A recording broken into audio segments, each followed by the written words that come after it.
Hello, I'm Dan Marr from Hamlin Carrigan in Nashua, New Hampshire. I'm licensed in both New Hampshire and Massachusetts. Been practicing in both for quite a few years. I first started off in New Hampshire in 1987, so I've been practicing for over 36 years there, and also been practicing for many years in Massachusetts as well. I'm going to be talking today in regards to wage claims as to commissions, sales commissions, under both New Hampshire and Massachusetts. Both of those are, if you have a commission claim because you're an employee, you're working for a company, maybe you have a combination of salary and commission, or you could be a straight commission employee, but you leave the company and they don't pay you commission, or you're still there and they don't pay you the commission, you have some claims.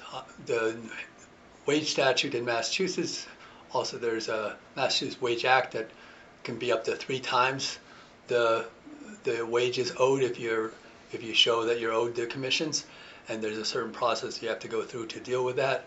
And then in New Hampshire, if you have the claim for the commissions, they are likewise commissions under the New Hampshire protective legislation for statutes, and that can be up to 2 times. So you can maybe even get 2 times that, plus you get your attorney's fees if you're successful in one of those claims. So it matters a lot, and if you do have a wage claim on commissions, to consider that. And one of the things that I've come across a fair amount in both New Hampshire and Massachusetts is the circumstance upon which the employer terminates the relationship, or the employee terminates the relationship, and then the commission is not paid, and the employer takes the position, well, look, you weren't here at the time that that the sale came in, even though you booked it and we accepted it beforehand, we didn't ship and we didn't get paid until afterwards. Under New Hampshire law, and either law, if you're in that circumstance and there's not a clear policy or written process or even oral process that specifically says you have to be here as an employee when the payment gets paid for you to get the commission, if you don't have that, then the law says you get your commission, even though you might be working there, you might have booked the business and accepted the business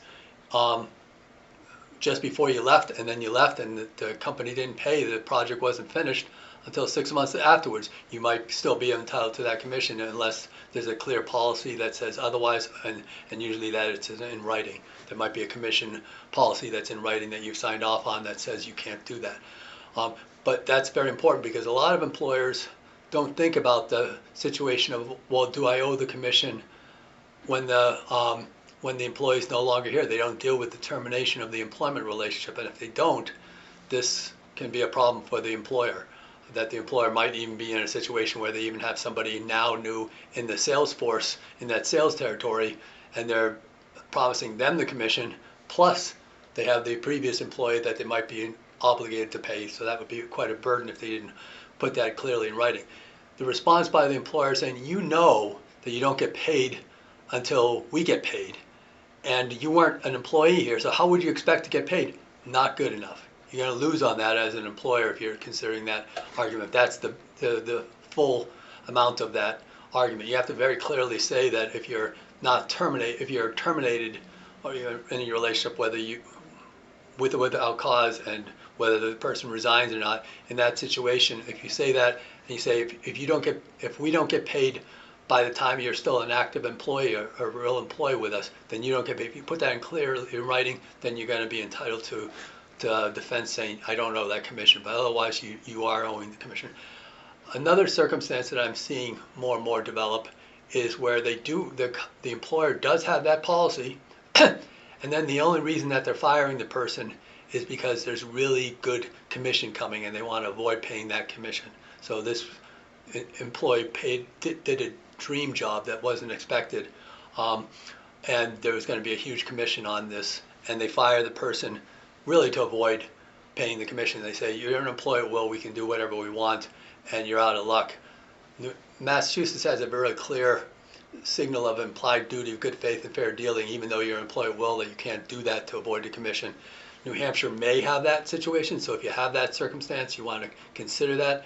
Certainly if I'm representing somebody in that situation, I'm not going to be going to the Department of Labor to deal with that implied duty of good faith and fair dealing. I don't think the Department of Labor would think they have the jurisdiction. I think they're probably right to deal with that issue, that higher level issue. That's really a Superior Court issue. Because in New Hampshire, you can go with Superior Court or the Department of Labor for wage claims. You have up to 3 years to do so. And in this situation, it would certainly be a Superior Court. I can talk to you about this. I'm Dan Marr, been at Hamlin Kerrigan for, again, over 35 years, been dealing with these issues.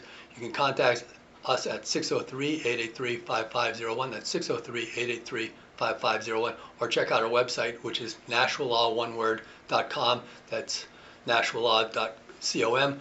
And we have these vlogs and a variety of other useful information out there. I look forward to the opportunity of working with you if the opportunity does arise, both in the situation of you're an employer or an employee in this situation.